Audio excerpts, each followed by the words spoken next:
You're listening to a CNA podcast. Everyone wants to know, is the industry I'm in now or about to go to going to get a pay bump? There has been a talent shortage for supply chain in the region, and so that's driven up salaries. I'm interested in the tech space. We know that this has been a growing space for quite some time. We've heard a lot about how sometimes even the wages are even inflated. So tech, I think compared to, say, the supply chain, A&F and the banking financial services probably won't see as significant an increment this year. Hi, this is Tiffany and Gerald on the Work It podcast. It's the start of 2025, and that means fresh beginnings. And usually this is the time that we're all thinking, is there a way to increase my salary? Yes. So in today's pod, we'll be asking a few questions about salary trends for 2025. 1, if you're thinking of moving industries, what are some pay increments to expect in the new year? And 2, which sectors are likely to get a pay bump? Lastly, what are in-demand professions this year? You don't want to miss our discussion. And a quick reminder that we have an AMA question that you have sent us, which we will talk about at the end of the main discussion. So Tiffany, what's the question for today? So today's question was sent in by our listener, George.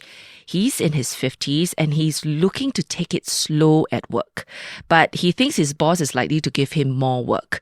He's wondering if he should ask for a demotion. Interesting, right? Mm-hmm. Stay with us because we'll get to George's question at the end. So let's start with our main topic for today's pod. Tiffany, for a start, let me ask you, in the new year, do you have a resolution? Are you thinking about salary increases? Yeah, so I like to work towards a salary increase for sure, but not just any increase. A nice fat bump would be nice. And I think that there are people who will go a step further and are perhaps thinking of changing jobs. Maybe 2024 hadn't been a very good year for them.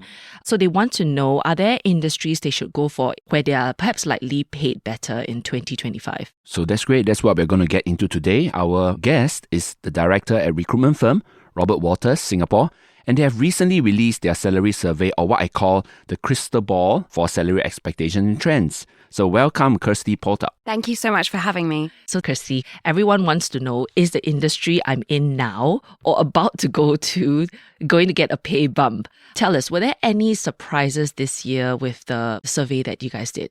I think consulting the crystal ball, no major surprises. I think what we saw is that the main areas of industries that will see significant pay increments will be in supply chain and procurement, with businesses trying to optimize their solutions.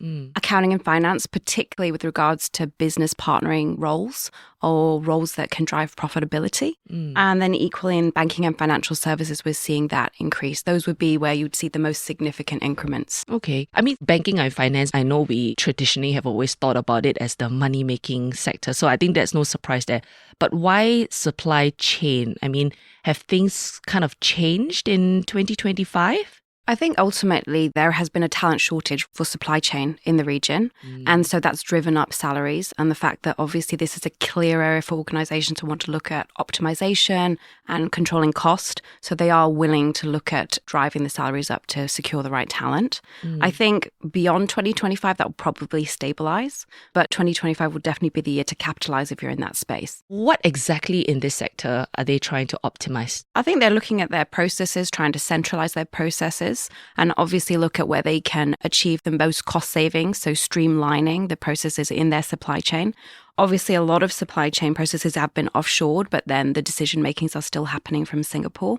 So it's more a question of having the right strategic individuals at a management level to really kind of focus on sort of digital transformation, data interpretation, to make sure that they are getting the right cost savings for the business. The industries that Kirsty brought up, they are the traditionally growing ones. Every year, if you follow the reports, every year you can see steady increases in terms of salary. I'm interested in the tech space. We know that this has been a growing space for quite some time. We've heard a lot about how sometimes even the wages are even inflated because of the labor shortages. So Kirsty, what would you comment on the growing roles within the tech sector? So tech, I think compared to, say, the supply chain, A&F and the banking financial services probably won't see as significant an increment this year. But for strategic roles, you will see that kind of 20% increment if you're moving roles. And that would be more data scientists and analysts. Cybersecurity is still a huge space to invest in, and one that if you're talented, you will secure a good increment. And software engineers. Also, individuals with an experience in AI and machine learning, huge space. I mean, the AI and machine learning thing, I think it's across many different industries, but you're saying that especially more so in the tech industry because there's going to be a big race this year. Yeah. We want to get into the details because I think people want to talk about the money bit, right? So if I am staying in the tech sector and I'm asking for a pay increment, how much would companies be willing to give their employees? So what we're seeing across the market is for strategic roles up to 20%. Wow. If you move, right? If you're going to stay with your current organization, what we've seen from our respondents is most likely there'll be a sort of 2 to 5% increment based on inflation. Okay, so it pays to jump then? Could do. Well, if you have the skills, then you jump, right? I mean, you could jump within the sector. Yeah, absolutely, you could do. So help me to understand. Companies want to attract talent, but why not then retain them? If they jump companies, they get a 20% pay increase. But if they stay, they're only getting 2 to 5%. Why don't companies, to retain that talent, try and match that 20% as well? I think what you have to think about when you're retaining individuals is not just about the increment. You're also looking at all the other elements that you want to provide. So a lot of companies are looking at that flexible working. And obviously we've had that new legislation from the government. But before that, organizations have been really focusing on how do they increase flexibility, well-being of employees, giving them rotational programs so that if they ever wanted to pivot within their career, they can already learn those skills within their current organization. So whilst increments are important, it's not the only factor for why an individual would be retained. And 2 to 5% is kind of the average. Of course, for strategic roles in an organization, organizations well understand that those individuals will be tapped up. So they will look at being competitive, but they will look at the overall package rather than just the increment.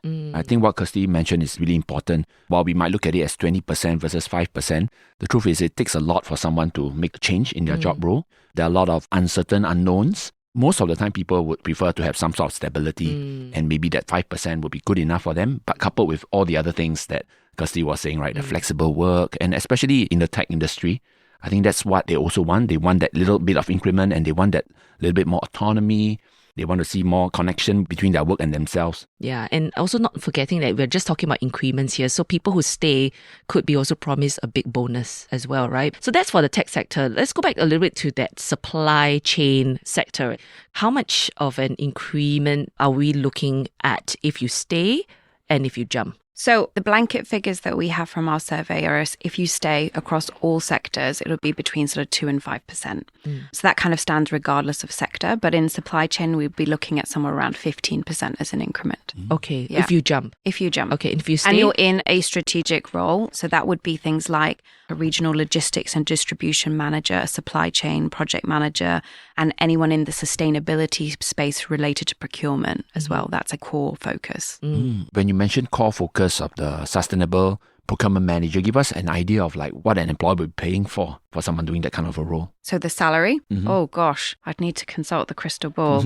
I mean, I think the salaries in that sort of area can range from sort of maybe 12K upwards, depending on where your skill set is in that sustainable space. Right. Because it's such a core topic, not just within supply chain, but across the industry and for Singapore. Yes. And we don't have enough talent in that space, to be honest. So green jobs, it's something that we will be seeing an upward pay bump. Okay, that's good to know because I think some people, they may feel very passionate about the climate and everything, but they're also thinking, you know, it feels like a very altruistic role, but you're saying that a lot of companies are going to try and move towards, you know, considering that as a strategic role. Yeah. So they will be, you know, looking to shore up as much talent as possible in this area. I think you've seen over the last few years that companies have put more and more focus on sustainability, and now it's a core sort of metric in the business with clear goals for the next 3 to 5 years, depending on the organization. And now they have to be robust in that and have the right talent to drive that. So that's where I think also from a perspective of a job seeker can capitalize on that moment. Yeah, for sure. Yeah. Yeah, there's a lot of individuals I met, they always express interest in the ESG, in the green climate roles. So they're always asking like which other industries also have similar evolving roles that would integrate some of these green concepts or green thinking. I've mainly seen them in the supply chain space, oil and gas, shipping, those kind of areas. And also is looking at how these companies are able to tap into government grants, right? Because these companies will be saying that, okay, if you are in Singapore and the government is going to put a hefty sum into this green fund, this grant, then companies will be trying to tap into that, and then they'll be trying to create more roles or retain talent for this sustainable manager, right? Yeah. This is definitely a space that I would recommend that if somebody's considering like a career switch, they can start to build their skill set towards, because I think it's a forward-moving role that will continue to evolve. Yeah. I think for many business owners that I met, they are still quite new to this and they don't really know what exactly the role is about, but they know it's important.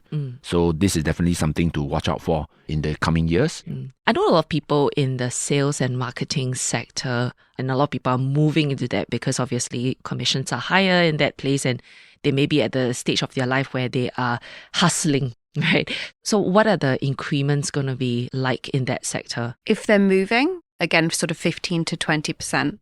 But the individuals that move need to be able to demonstrate that they have a good balance between business development skills and account management. I think historically, potentially account management skills have kind of driven it more. But now we do need those BD skills to be coming through as well.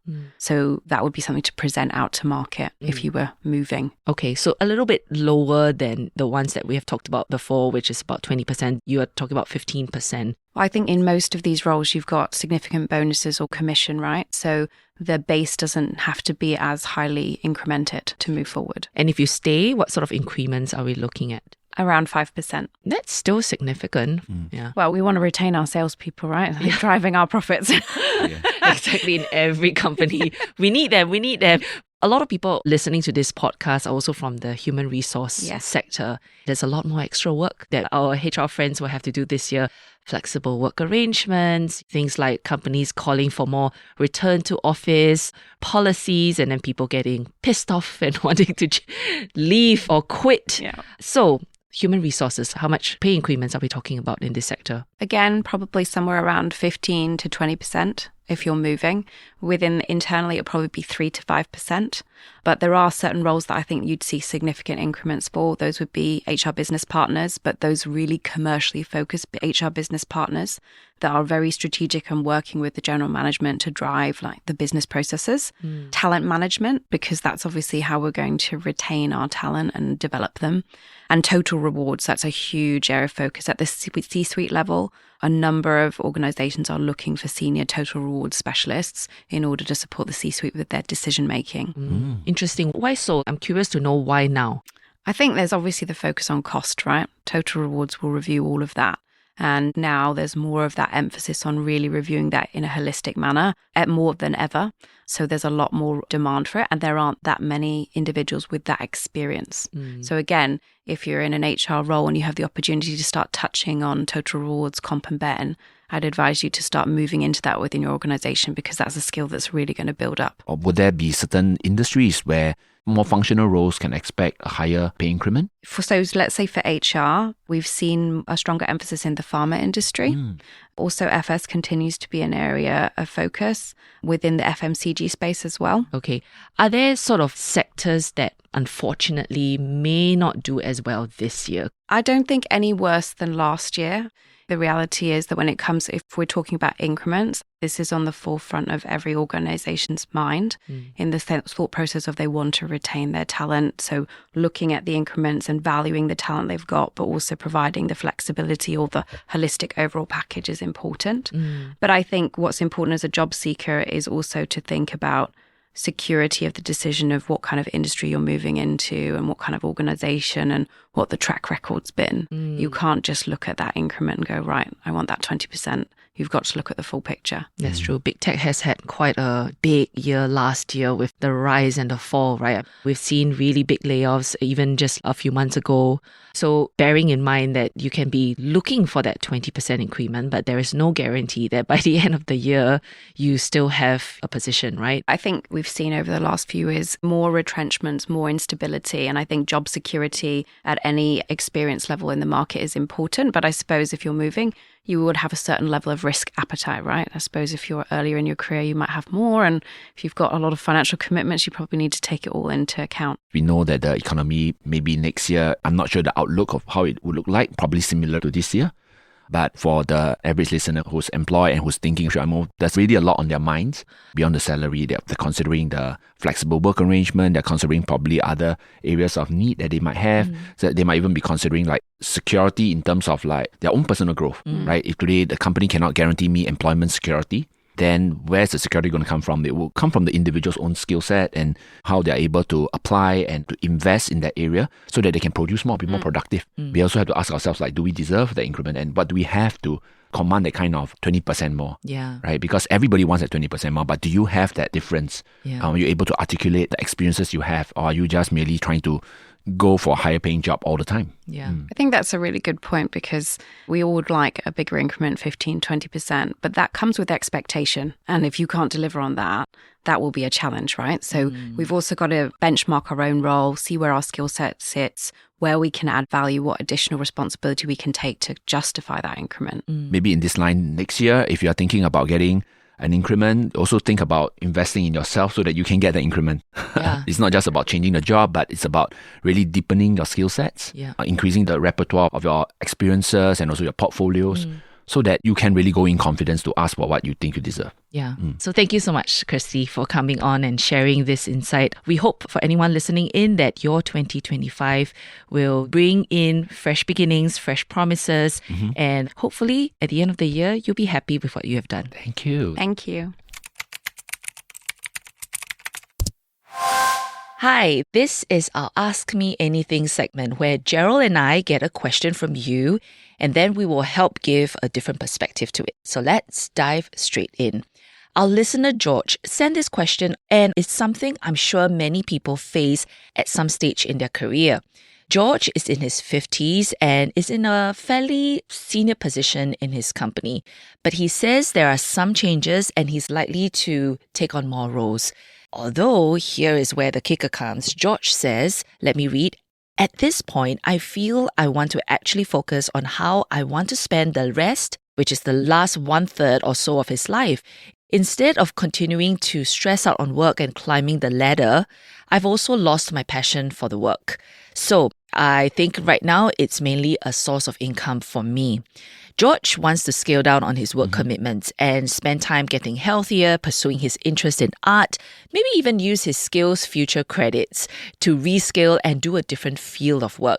So he wants to know, how can he go about managing this? And more importantly, should he ask for a demotion? Wow. I think for someone in George's situation, it's what I would term as like a fairly uneasy feeling, a stuck feeling. So typically when someone like George in their maybe 50s, maybe approaching 60s, a lot of professionals, they start to think this way like George.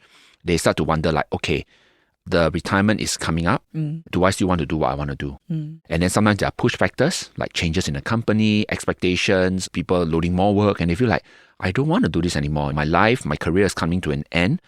How should my life look like? And then this is the place where they are finally find themselves in this, what you call the transitioning space, where they're not quite ready to move on into something new yet, but they're also not quite ready to let go of what's present. So that's why it can be a bit uneasy. And questions like, hey, should I get a demotion or should I leave the company or do something totally different, upskill and reskill into something new? These will be thoughts that will just flood in. Yeah. And I think also when you're in your 50s, likely so your finances might be a bit more secure. Maybe you have paid off a housing loan, your children, they're probably adults at this point of time.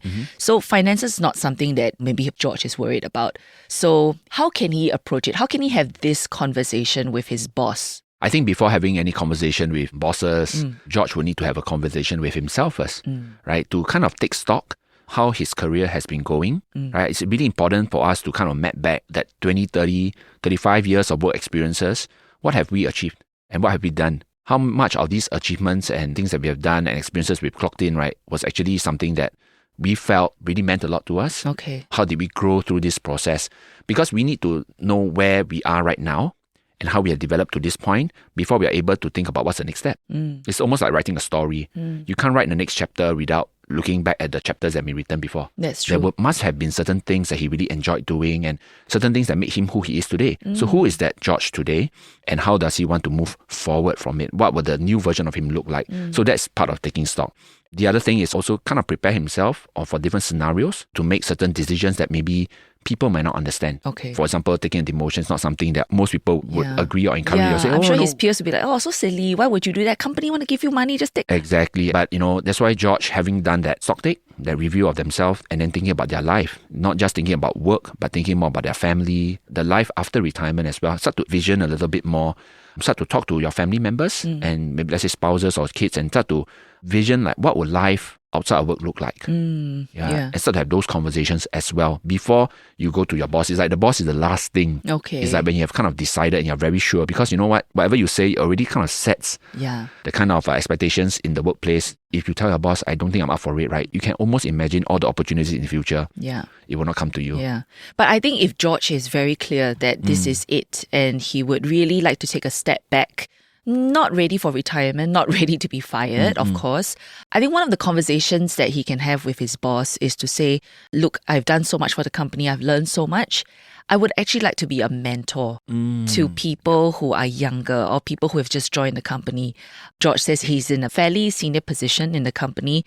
See this as an opportunity to look out for who can take over his role in future. Yeah. I actually think that the younger people in the company would very much appreciate that, especially his boss. Yeah, Tiffany, that's absolutely correct. One of the important tasks developmentally for an individual as they reach retirement age, right? They often wonder, have I done what I needed to do? Have I made the world a better place? Was my life a total waste of time, or did I really contribute something, right? And mentoring somebody, building up somebody else, it adds to leaving a legacy behind. Yes. So for them to realize that they have supported a younger colleague with their career, maybe a couple of them, so that when you take a step back from work in future, you realize that, hey, a part of you still stays in the company, and then it actually helps the person's life. You made this young person's life better because the person is now more confident, is able to manage his family, her family, and lead in the company as well. So all of this makes us just feel like, hey, we lived a life that was quite meaningful. Yeah. I feel we're only just scratching the surface right here, because it sounds like there's so much more that we can unpack here. But in the interest of time, maybe we could even come back and do a bigger, a longer topic on this. Maybe invite someone on the show. George, if you are interested, you come and join us, okay? If, like George, you have a work-related question, send it to us. We are at cnapodcasts@mediacorp.com.sg. We're also on Spotify, Apple, and YouTube. The team behind the Work It podcast is Crispina Robert, Joanne Chan, Junaini Johari, and Saye Win. Sound mixing by Kerry Lim, video by Hanida Amin. I'm Gerald. And I'm Tiffany. Have a super work week ahead.